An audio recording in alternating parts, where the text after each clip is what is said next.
Last year, I interviewed Dr. Alison Cook on her most recent book, I Shouldn't Feel This Way. Today, I'm sharing with you a past conversation I had with Dr. Cook about her book, The Best of You. The entire interview was exclusively for Replenish, our group coaching membership for women.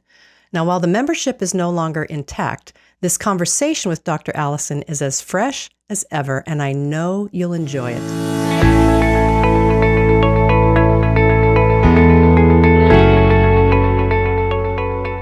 I'm Jem Fadling, soul care coach and mentor here in Replenish. Today, I'm talking with Dr. Alison Cook, and we'll be discussing how to discover the best of you. Now, Dr. Alison delivers life-changing strategies for helping women develop their voices, forge healthy relationships, and embrace the holy, sacred work of becoming their true selves in God. Dr. Alison will share a life-altering challenge she recently faced and what emerged from that season. We'll also engage the importance of women finding their voices. We'll talk about Jesus and boundaries and why it's not selfish to know what we want and to advocate for it.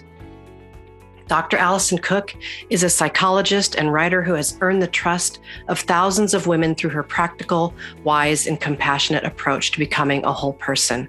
Her popular blog and podcast reach over 50,000 women each week.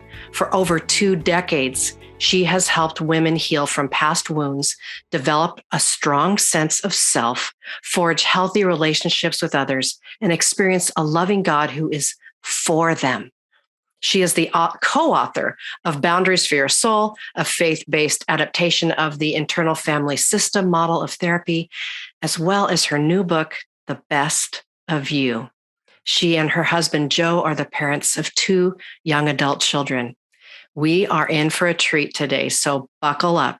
You'll see very quickly that she and I were bonding and going back and forth quite easily. She's just a wonderful conversationalist. So enjoy my conversation with Dr. Alison Cook. Well, welcome, Dr. Alison Cook. It is so nice to have you with us. I am so glad to be here. Thanks for having me. Of course. Yeah. So I follow you on Instagram and I always love your reels because they're just so practical and real and helpful. And then I mentioned too that I almost finished reading your other book, Boundaries for Your Soul. But what I noticed about it, because I read a couple of books on IFS, but what I noticed about your book was that it had a tone of formation, which I really appreciated. It was a different tone than I had seen. And I just wanted to point that out because transformation and formation are very important to me and to us here at Unhurried Living. And so I don't know if you intended that, but your tone is invitational. And I really appreciate that. Now, when you say formation, do you mean as opposed to just therapeutic, or what do you mean? Tell me what you mean by that. So I'm going to take that as a big compliment. It's totally a compliment. Yeah, because I'm not a therapist. I'm a spiritual director. I'm a soul care coach, and I care very much about transformation. So when I use the word formational, maybe I just throw that word around, but to me, that means that you care about the process of a person.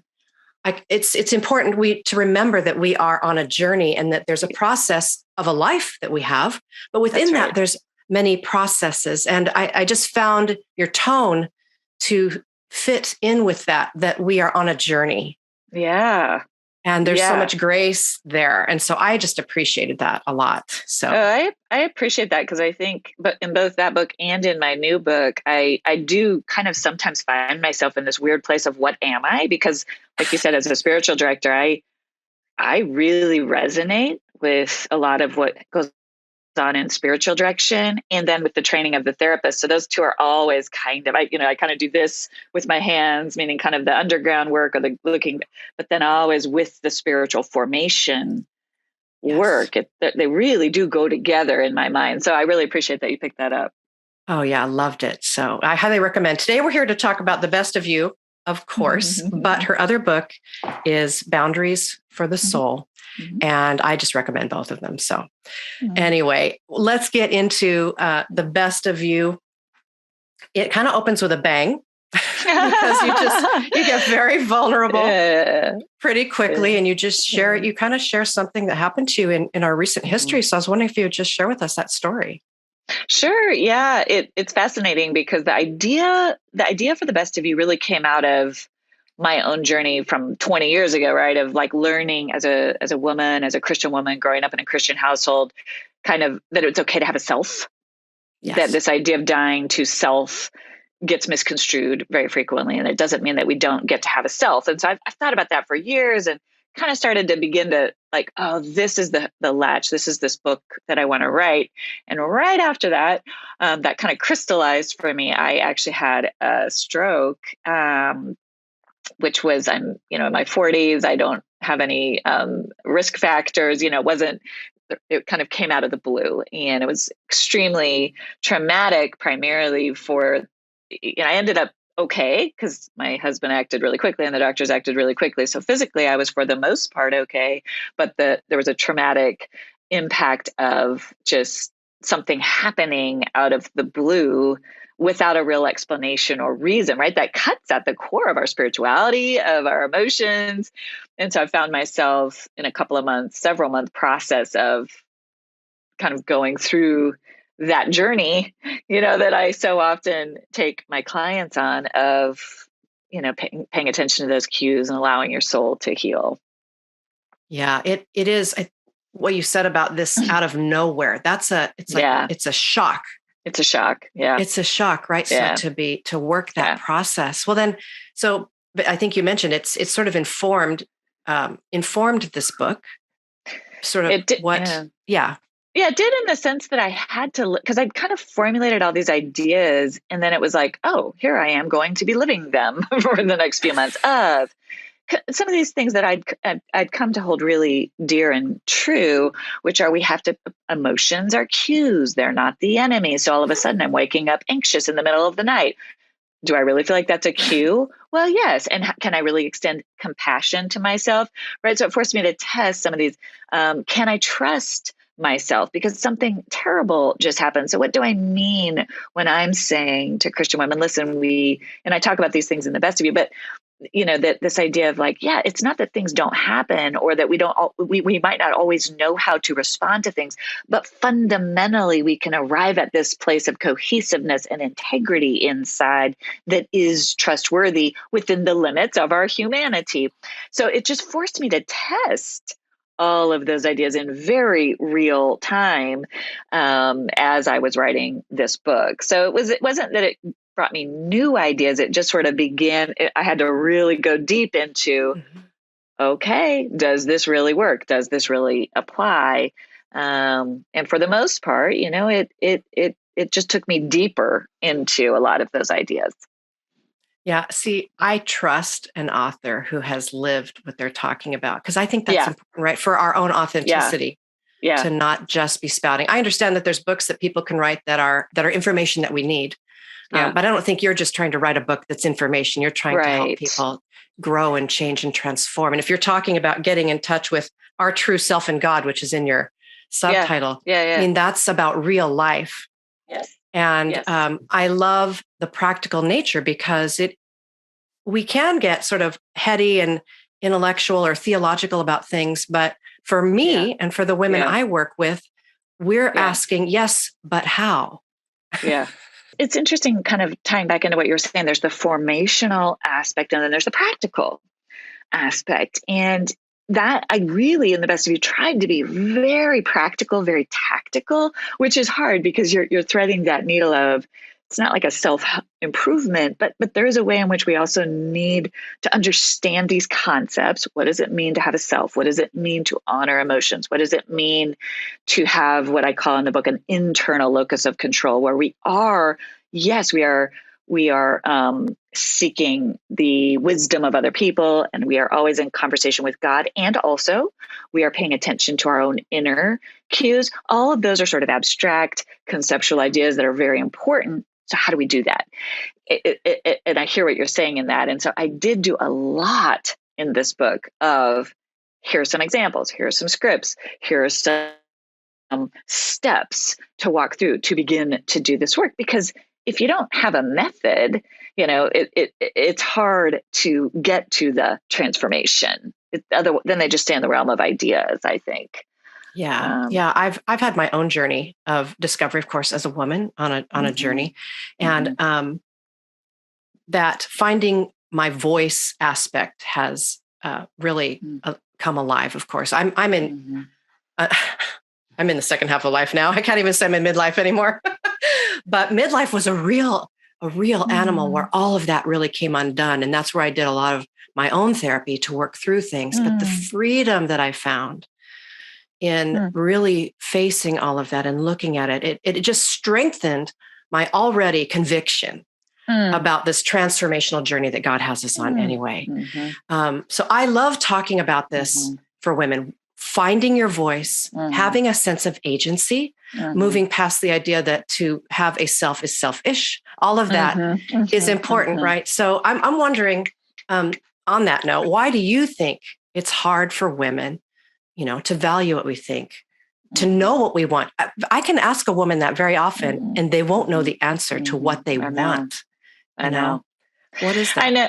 Yeah. I mean, same thing. I've thought about it in myself and in my clients. I see it in, you've got a daughter and a son, and, what do you want? The son knows. The daughter, I'm not sure. It's just fascinating. It's like it's in the air that we breathe. And I kind of boil it down in the book to what I think are three factors. One is we all bring our own woundedness to the table, and especially for women, many of us were conditioned to mute our voices, to listen to other people. There's some research that suggests that women are more conditioned toward looking externally.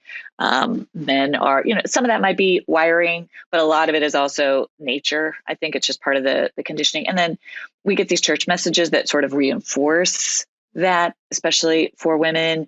And then just culturally, if you just look at the history, it's fascinating. I started to look into the history. I'm like, golly, it wasn't that many years ago that there were very real things that women were not allowed to have a voice about.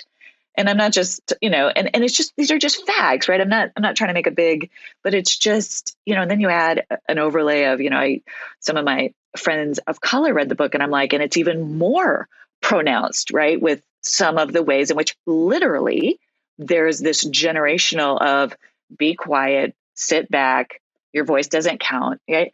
But I mean, the one data point that was really fascinating to me as I was researching it was the one, and this applied to my own mother, was she couldn't legally apply for a credit card without my dad. She was of that generation where it was still not possible for a woman to take out her own to be responsible for her own finances as a 25, 28, 30-year-old woman, right? And so how does that affect this generational sense of, no, I'm confident, I can trust myself, I have a voice? Of course that impacts us. So there's all these different levels, from our own childhoods to the church to then the culture at large, that just these residual messages, I think all kind of come to play, where we're like, okay, I know I can have a voice, but how do I get one? And I don't have models and models and models, right? How did I see this in my mother's and my grandmother, right? It's very fascinating. So there's a lot to it, a lot to unpack there. Oh, yeah. Well, I'm wondering then, I mean, I totally can see how that happened in my own life, and then in the lives of the women that I talk with. So then maybe just jumping off of that for a sec, what would we do now that we know that there's been all this long line of not doing it? How do we wake up to this fact in our lives? Some women are awake to the fact that they don't have a voice, some aren't, but what would we do next? Right. And so what I see, again, culturally as sort of two extremes is we either go to one extreme, which is, well, I'll just keep my voice quiet. Or then this other extreme is I don't care about anybody else anymore. I'm just going to shout as loudly as I can and make it all about my voice. Right. And that's neither kind of what I'm trying to do in this is thread that needle of that middle ground of small, brave steps. And in many ways, it starts like this whole question, what do I want? It doesn't start, we don't have to start with like the loftiest, biggest, sometimes it starts with, what do I need today? What's one thing today that my body needs to be healthy? What's one thing today that I need emotionally? And just being a little bit more intentional with those tiny things. Don't pick your biggest, hardest thing. Like, what's one thing, today I'm tired. What's one thing I need to do or want to do for myself today? Now, because then I'm going to have to use my voice to ask for that or to get that, right? And so it starts with this noticing, even before we speak it, it starts with this noticing, kind of beginning to go, what is going on with me today? What am I feeling? What's my body feeling? How am I feeling emotionally? What do I need? What's something that I kind of want? And just kind of starting small, but just noticing. It's really that paying attention, again, to our own inner longings and our own selves. And again, it doesn't have to start with your deepest, what I want is never to have to work again. Well, okay, we might not want to start there, but starting with those just little things. Yeah, no, I love that a lot. And the idea that's coming to my mind is that of trust. Can we trust ourselves? We trust our own intuition, our own feeling, our own thought about what's happening.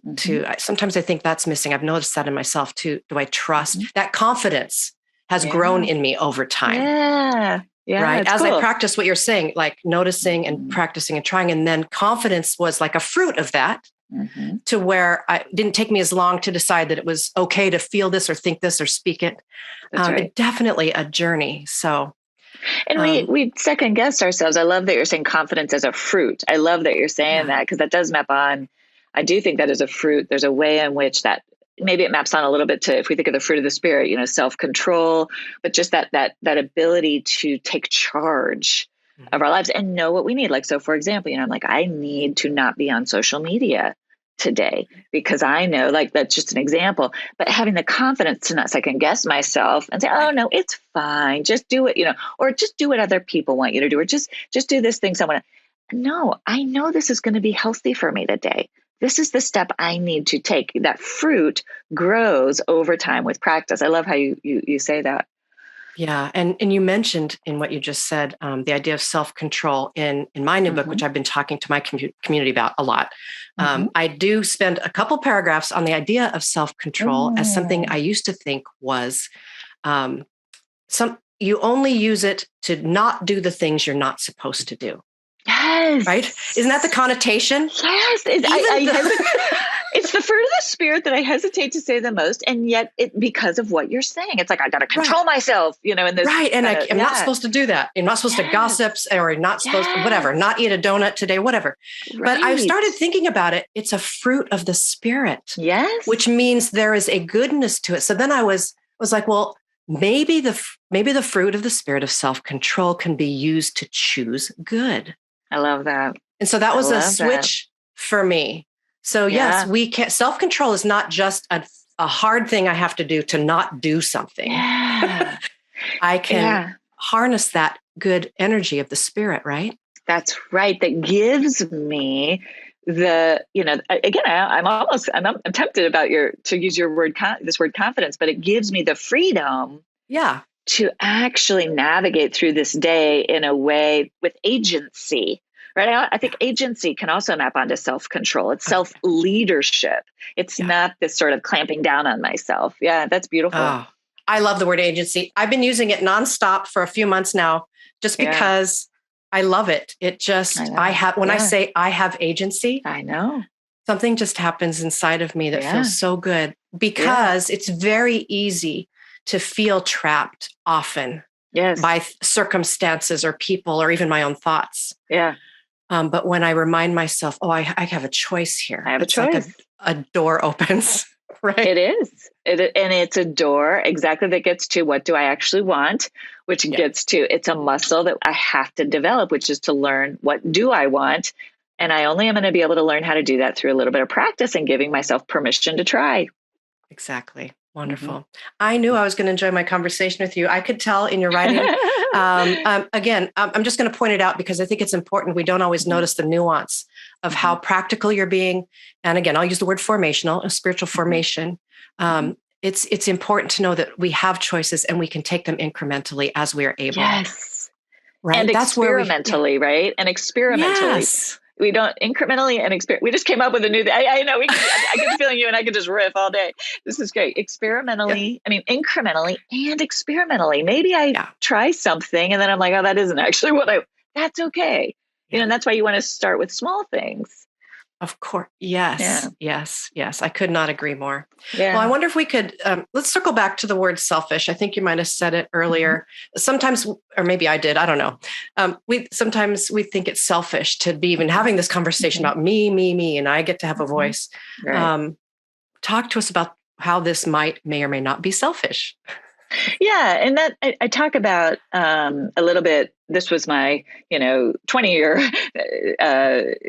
journey with this. Was I went through a period of time. I was a therapist. I'd really been conditioned. I'm high in empathy, and then I'm taught only focus on other people, put yourself last, and then I'm trained, how to do that as a therapist. And then, I find myself in my early 30s, just completely burnt out, run down, bottomed out, because I only know how to focus outwardly and have no clue what I need. And I remember vividly, and I was just bottomed out. I mean, I had to take a time out. I had to take a break, meaning just take some time off school, off grad school.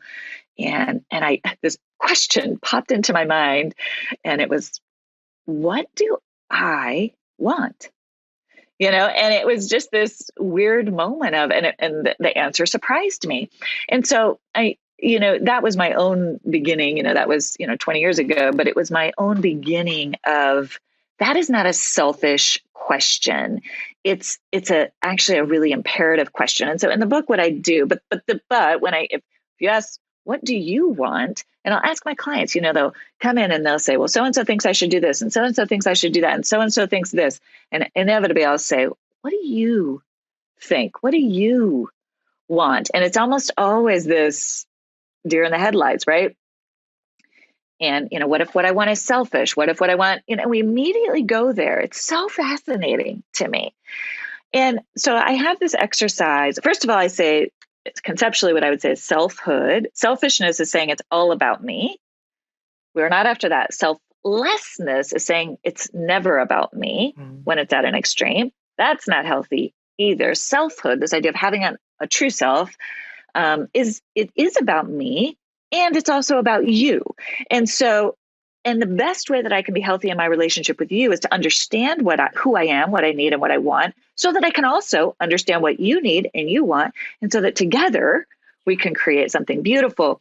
And so what I do in chapter 1 is kind of have this exercise of just start brainstorming, just start writing down, what do I want? And women are always shocked. It's not rare. Yeah, sure. There's a few selfish things on there, but inevitably it's like, I want peace.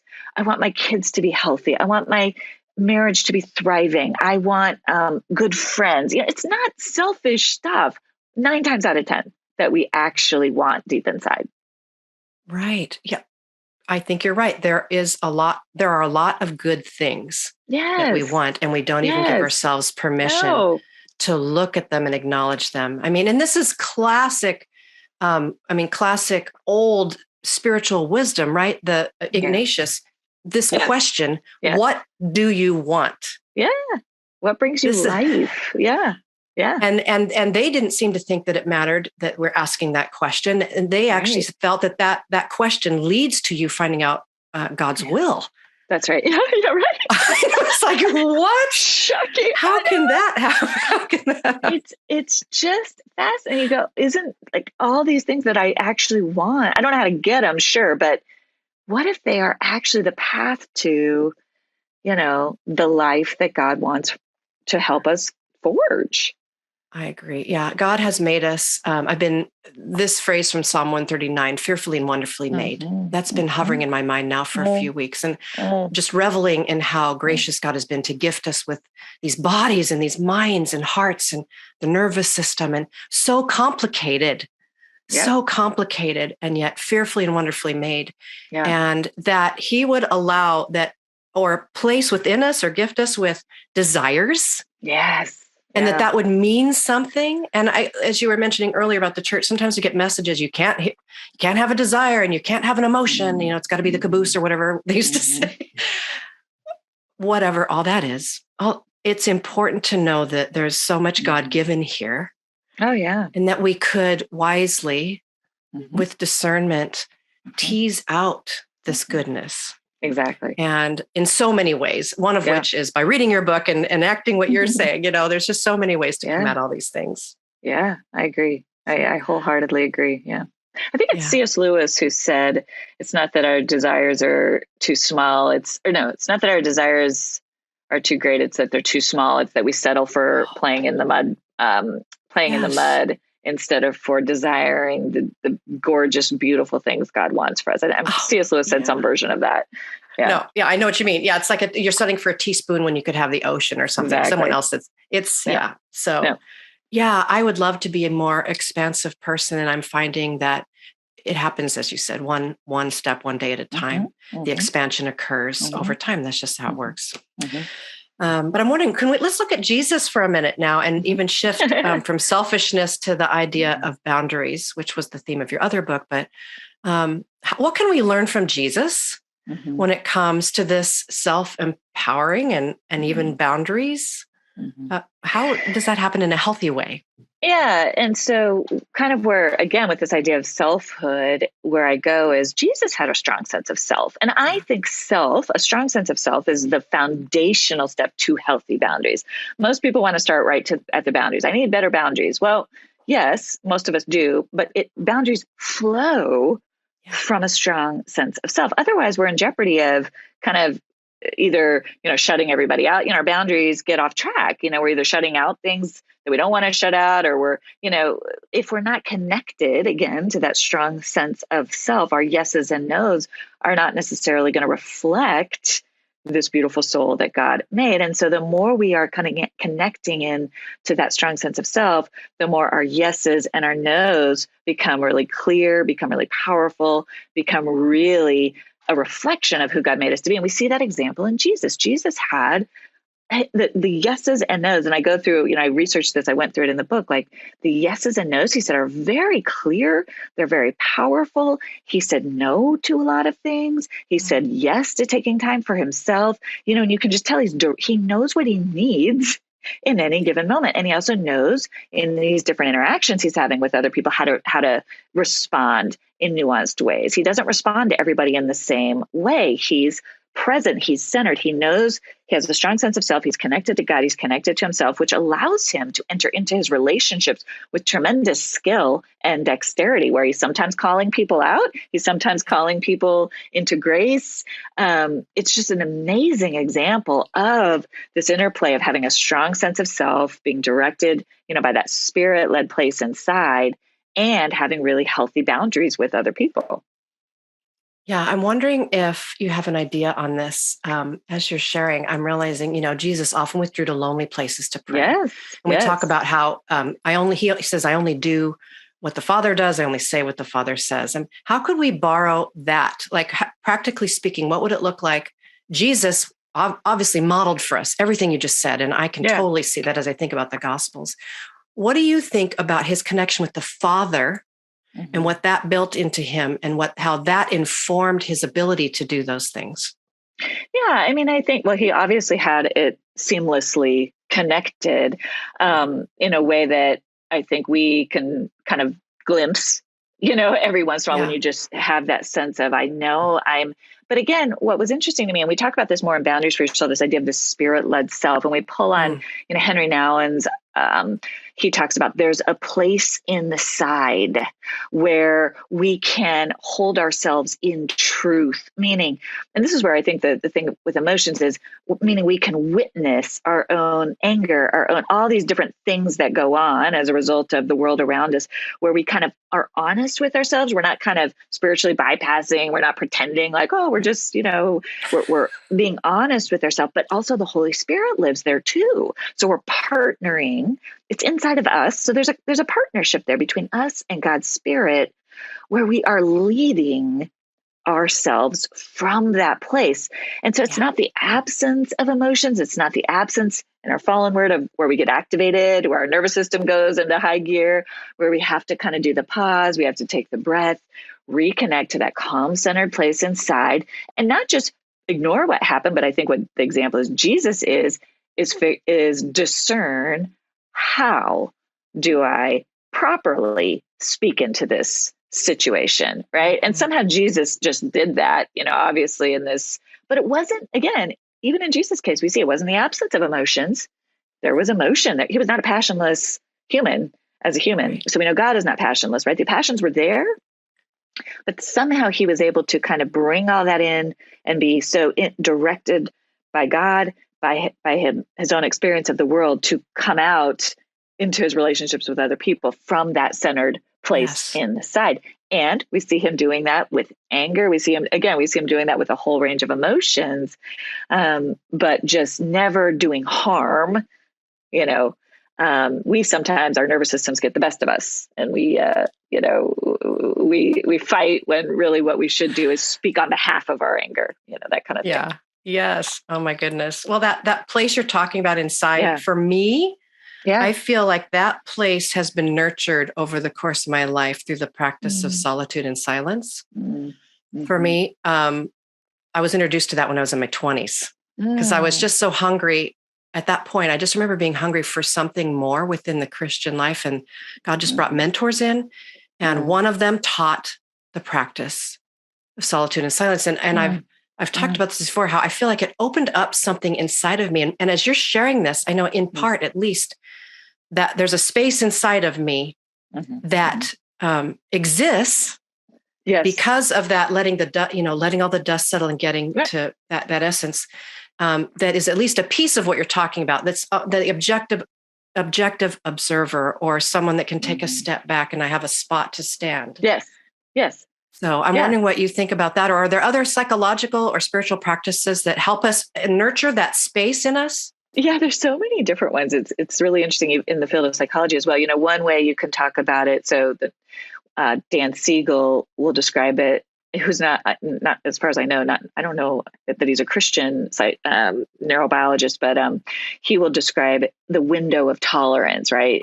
You may be familiar with that, which is this idea of it's when our nervous system is regulated and we're operating out of that calm, clear, where our nervous system is kind of in the perfect balance, right? We're not in fight, we're not in flight, we're just calmly regulated. That's a word. And so there are ways physiologically, right, to breath work, different ways to help what does it feel like when I'm not in an activated state where my nervous system isn't, going 90 to nothing, or I'm going into that place of numbing, shutting down, neither of which reflects that calm, clear place. So there's a lot of different ways to talk about it. In IFS, they call it the self. In Boundaries for Your Soul, we call it the spirit-led self. That's what I mean by the best of you. It's where you're at that best of you, where you're calm, you're clear, you're connected. You might even have emotions, but you're sort of tapping into the best of who you are and who God made you to be. And I do think we get these glimpses of that. We know. And the more you get glimpses of that, and you know what it feels like to be operating out of that space, the more you also become aware of, I'm not in that place right now. And then you have the ability to go, to a spouse, I'm not in the best, I'm activated. So this wouldn't be the best time to have this card conversation. Right? So it's actually, the more you experience what that's like, in IFS, we talk about the C words. It's calm, it's creativity, it's clear, it's centered. It's even when you're dealing with a really hard thing in front of you, you're aware. I'm on top of myself. I'm leading myself right now. My emotions aren't getting the best of me. Again, the more you experience that and get these glimpses of that, the more you also recognize, getting to the question of what do I want, what do I need, is my nervous system is really frayed today. What do I need to return to that calm space? Do I need to take a really slow walk because I'm trying to calm? Do I need to go for a jog? Do I need to sit in quiet? Right? I mean, this is how we begin to get to, how do I return to that place? Yeah, I love that. Yeah, this week I noticed for myself, I launched a book last month, and we launched our membership, and then I'm a person of ideas. So now it's October. What am I doing next? But Monday I woke up and I was just exhausted. My body was just, and so because I've been practicing this, it only took me, I'd been thinking one way for a few days, but Monday I woke up and I started to realize if I try to go to the next thing already, I'm going to be pushing. Mm-hmm. It's not going to work for me or for anybody else. And then relatively quickly, I was able to say, I'm going to push this off until early next year because I just needed some space, but I could tell I was like, this is too much. Yes. But, my natural is always like, oh, what's fun? What's next? And I realized, what if I just enjoy what's going on right now for the rest of the year and just maintain and dig in and enjoy and nurture. And then, sure, let's do a couple new things in January. What's beautiful about that example, it gets at that word we were talking about, self-control, right? Yeah. To me, what you're describing is it's having the confidence to say, this is what I need right now. I need to kind of cap some things. And I have the reserves and the capacity to make that wise choice. In DBT, here's another name for it, dialectical behavioral therapy, they call it wise mind. The wise mind kind of steps in and goes, this is wisdom. This is a fruit of the spirit. And it's beautiful because it's not that you're inhibiting yourself. It's using your agency wisely on behalf of what you actually need. You're going to be more refreshed. You're going to be more renewed when the new year comes. All that excitement will still be there. I hear you. It's a beautiful way of leading oneself, but it does take practice. And then that's how you build trust with yourself, right? Because you now know, sometimes we get into scarcity minds. Parts of us feel scarcity. We're like, but if I don't do it now, I'll never get to do it. And it's like, no. Remember last time.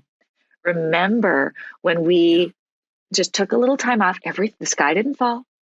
The ceiling didn't fall. Everything was, it's okay. We start to trust ourselves to make these wise decisions on behalf of what we actually need. That's beautiful.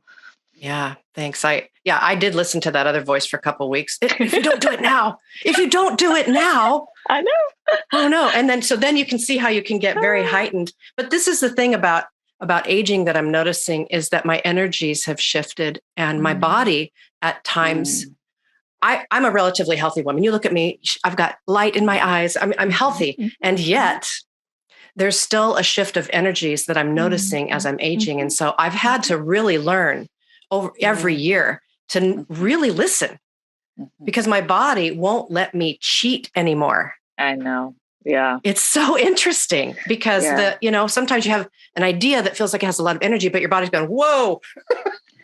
Yeah, any health thing does that to you. And it is a weird disjointed experience of, and again, needing that patience with oneself, to honor the both and of, I'm very curious listening to you about your Enneagram type, but I don't know if that's something you talk about on your. I resonate with type 7. That's what I was going to say. Are you 7? That's what I hear in that. Yeah. Just a lot of excitement, a lot of energy, a lot of like, let's go. And having to kind of teach yourself how to live within. Yeah, that's beautiful. It's been my life's inner work that, because the 5 or the 7 goes toward the 5 and I'm married to 5, which is beautiful. So there's a calming, solid presence that he provides that I, ride the wake of sometimes. But also I can also see why the practice of silence and solitude has helped me and grounded me so much. So it softens the edges of the over idealistic, fluttery mind. And so I feel like at this age, I'm in a beautiful season where I've practiced and I've learned and I can focus what I want to do. I can still get excited about it, but it's, I can only do so many things. That's beautiful. Yeah, it's good work. It's interesting. Anyway. Yeah, as a 3, it's different. I'm a 3. It's a little different in the sense that it's, but it's a similar go and learning to train my body toward being. Yeah, we could all use a little being these days, huh? Yeah. Yes. Yes. There's a lot. Oh, I feel like we could just go on and on. I'm sad to say that we're gonna wrap it up here, but I want to ask. There's always the last question of we've talked now for 40 minutes. Can you bring us home? Like what's one thing we can think about or practice now as a woman has listened to this? Yeah. What can we do? What's our next move?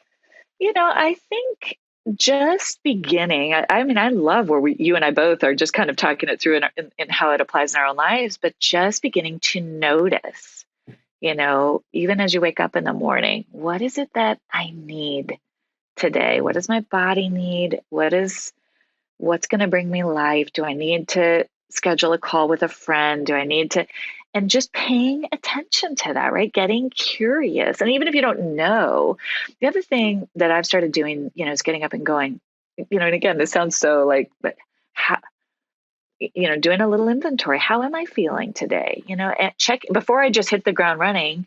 What am I tired today? Is there anything that needs attention? Is there any kind of emotion that's lurking? Just attending to that. And I don't have to maybe I might journal, but also just kind of, again, it's that building trust. It's like, oh, I notice I've got something on my mind today that's a little bit of a worry. I'm not going to stop everything, but I'm just going to be notice, be curious, and also be mindful of that just in small ways. And that, I think that first step of just noticing starts to help us lead ourselves better through the day.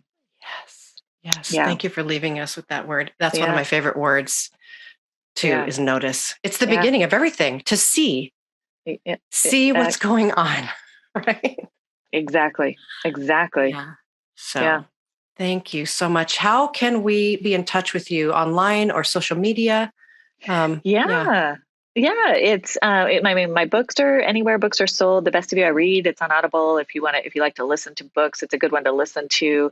My website is dralisoncook.com. I send out a weekly email, and then I'm on Instagram and Facebook at Dr. Alison Cook. Oh yeah. Follow her on Instagram. I follow you, and I love, she's always doing these great reels, very practical, very helpful. So again, it's just been a delight to talk with you. Thank you so much. Thank you. I appreciate it.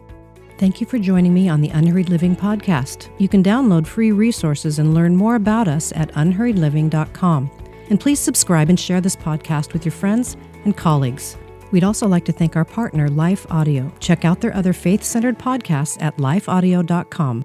Blessings to you as you make your way.